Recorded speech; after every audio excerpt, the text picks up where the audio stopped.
Programme crime scene में एक बार फिर खुशामद। पुरानी दुश्मनियां नस्ल दर नस्ल चलती हैं और बदले की आग में जलने वालों को जब भी मौका मिलता है वो मुखालिफ शख्स से इसका बदला जरूर लेते हैं। पहले ज़माने में मरने वाला अपनी मौत से पहले ही अपने होने वाले कत्ल का बदला लेने की वसीयत करते हुए अपने वर्सा से ये ज़रूर कहता था कि उसका अगर कत्ल हो जाए तो उसका बदला ज़रूर लेना, और अगर उसे ये बात कहने का मौका भी ना मिले तब भी उसके बेटे और रिश्तेदार इस बात पर ज़रूर अमल करते थे। मगर अब ऐसा नहीं होता।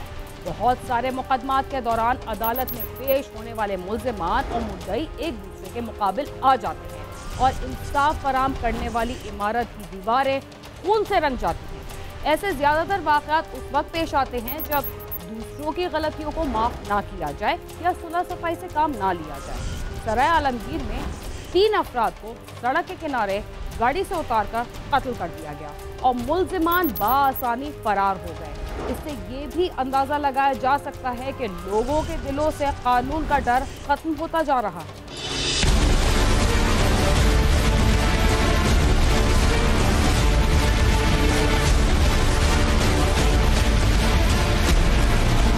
दिन 1 और 2 बजे के दरमियान सराय आलमगीर की पुलिस को इत्ला मिली कि गंबी गांव के करीब 3 अफराद को कत्ल कर दिया गया है। इत्ला मिलते ही पुलिस की नफरी बताई गई जगह पर पहुंच गई। इस वाकया में कत्ल होने वाले अफराद में सैफ अली, साद अली और उनका चचा बाबर रशीद शामिल थे।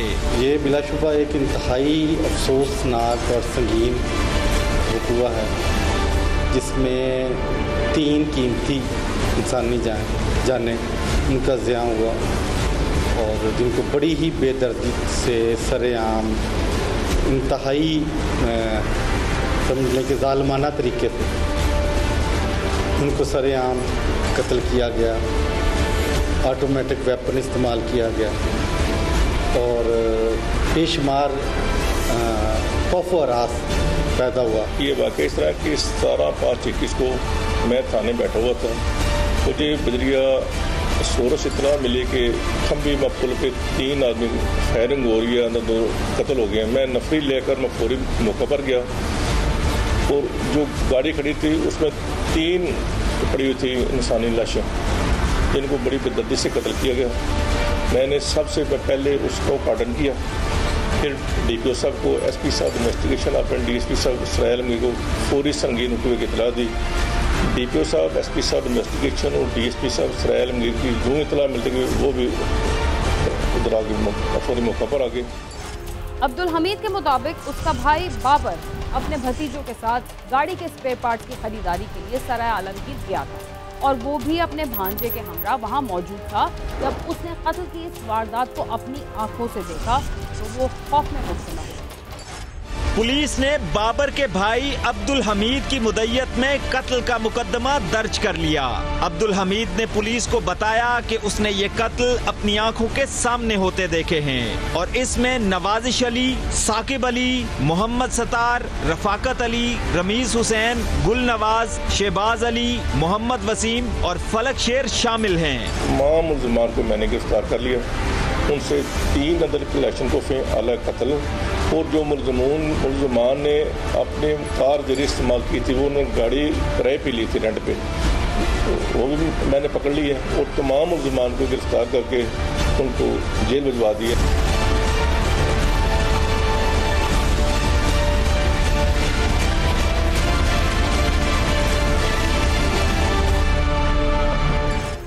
कत्ल की इस अफसोसनाक वारदात की पहले से मंसूबाबंदी की गई थी या अचानक ही हालात ने ऐसा रुख इख्तियार किया कि दोनों धड़े एक दूसरे के आमने सामने आ गए? क्या वारदात के पीछे किसी पुरानी दुश्मनी का शाखसाना था या उसकी कोई और वजह थी?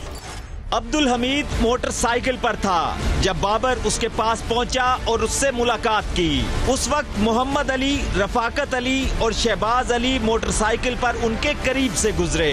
उनके साथ कुछ अरसा कबल ही झगड़ा हुआ था। अब्दुल हमीद ने महसूस किया कि ये लोग दोबारा झगड़ा करेंगे, जिसके पेशे नजर उसने अपने भाई और दोनों बेटों को घर रवाना होने का कहा। मुल्ज़िमान और मदई फरीक, बाकी मदई फरीक गरीब आदमी थे, जात के लुहार हैं वो जो मुल्ज़मान फरीक हैं वो जट बरादरी के इलाके में बासर थे। उनका 1 साल में पहले एक मुकदमा दर्ज हुआ था 324 का। उनके बेटों के मबैन कबूतरबाजी पे मामूली तू तकरार हुई थी, जिस रेंज की बना पर उन्होंने अपनी चुदराड़ दिखाते हुए 3 बेगुनाह इंसानों को कत्ल किया, जिनको मैंने गिरफ्तार करके अल्लाह ताला की रज़ा के लिए तमाम से आला कत्ल बरामद करके जेल भेज दिया। इंशाअल्लाह अदालत बेहतरीन फोरम में इंसाफ करेगी। उनकी गाड़ी में रवाना होने के बाद अब्दुल हमीद भी मोटरसाइकिल पर उनके पीछे चल पड़ा। गंबी गांव के पास अचानक काले रंग की गाड़ी और मोटरसाइकिल पर मुल्जिमान उनके सामने आ गए और उसके भाई और बेटों की गाड़ी को घेर लिया। मुल्जिमान ने मकतूलीन को गाड़ी से उतारा और क्लाशनकोफ से फायरिंग करके उनको बारी बारी कत्ल कर दिया। अब्दुल हमीद के मुताबिक ये कत्ल गुलनवाज की ईमा पर किए गए क्योंकि उसके साथ उनकी रंजिश चली आ रही है। बहुत ही कम मुद्दत में तकरीबन समझ लें कि ये इसमें नामजद मुल्ज़मान जो थे 9, वो हमने 4 से 5 दिनों में गिरफ़्तार कर लिया। न सिर्फ मुल्ज़मान को गिरफ़्तार किया, उनसे इस वक़ुआ में होने वाला जो जदीद असला था क्लाशनकोफ्स वो बरामद की, गाड़ी बरामद की। इसके अलावा इस वक़ुआ में जो आई विटनेसेस हैं, जो एनी शाहद है, उनकी न सिर्फ हमने उनके बयानात रिकॉर्ड किए और उनको इस केस में तफ्तीश का हिस्सा बनाया, बल्कि टेक्निकली जितनी एविडेंस थी उनको कलेक्ट किया, PFSA के ज़रिए तमाम शवाहद को महफूज किया और जो जदीद टेक्नोलॉजी है उसके ज़रिए भी हमने इस शवाहद इकट्ठे किए जिससे कि उनका जुर्म साबित हो सके। मुल्जिमान वारदात के बाद मौका से फरार हो गए, लेकिन पुलिस ने 8 मुल्जिमान को जल्द ही गिरफ्तार कर लिया, जबकि फलक शेर अब तक रुपोश है। मामूली रंजिश जो सालसी के जरिए खत्म हो सकती थी, उस पर 3 कत्ल कर दिए गए। अगर तालीम और शऊर को आम किया जाए तो इस किस्म के वाकयात को रोका जा सकता है। रिपोर्टर जुल्फिकार हैदर और कैमरा टीम के साथ नईम जंजुआ, समा, सराय आलमगीर। दिन दिहाड़े सरेआम 3 अफराद को सड़क किनारे कत्ल कर देना किसी फिल्म का सीन हो सकता है, लेकिन हकीकत में ऐसा होना बहुत परेशानी का बायस है। लेकिन जब आंखों पर दुश्मनी, बदले और बेरहमी की पट्टी बंदी हो तो ये घिनौना जुर्म आम जिंदगी में भी हमारे सामने आ सकता है। काश किसी की जान लेने से पहले उसके बीवी बच्चों, वालिदैन के दुखों और मुस्तकबिल के बारे में सोचा जाए तो शायद इस जुल्म से हाथ रुक जाए। इसके साथ ही क्राइम सीन अपने इख्तिताम को पहुंचता है। अगर आप हमसे रब्ता करना चाहते हैं तो हमारा पता है cs@sama.tv। इसके अलावा आप ट्विटर, फेसबुक और यूट्यूब पर भी हमसे रब्ता कर सकते हैं और हमारा प्रोग्राम भी देख सकते हैं। बीना खान और क्राइम सीन की टीम को इजाज़त दीजिए और देखते रहिए समा।